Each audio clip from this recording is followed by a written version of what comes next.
In today's video, I'm going to teach you how to record business expenses paid with personal funds in QuickBooks Online. Sometimes you might pay for a business expense out of your own pocket instead of using a business bank account or credit card.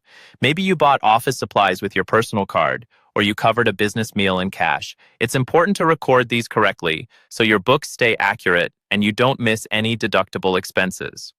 In QuickBooks Online, one of the cleanest ways to do this is with a journal entry, and that's exactly what we'll walk through together. First, from your QuickBooks Online dashboard, go to the top left or top center of your screen and click the plus New button. This is where you can create different kinds of transactions. From the menu that appears, choose Journal Entry. This opens a form where you can manually record both sides of the transaction. On the first line of the journal entry, you'll select the expense account that best describes what you purchased. For example, if you bought pens, paper, or printer ink, you might choose office supplies. If you paid for a client lunch, you might choose meals. Use the same expense categories you normally use when recording business spending.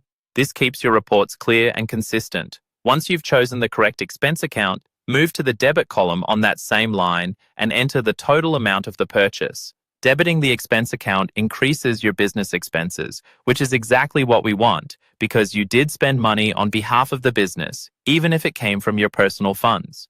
Next, on the second line of the journal entry, go to the account column again, but this time select an equity account.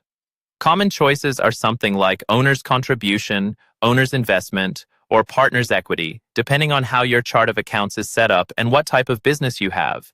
This tells QuickBooks that the business owes you for that expense, or that you've effectively put money into the business.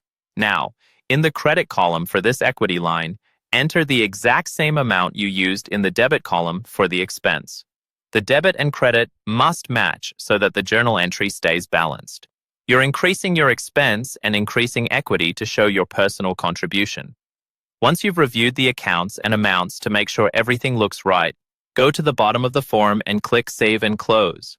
Your expense is now recorded properly, and your books will reflect that the business incurred an expense that you paid personally.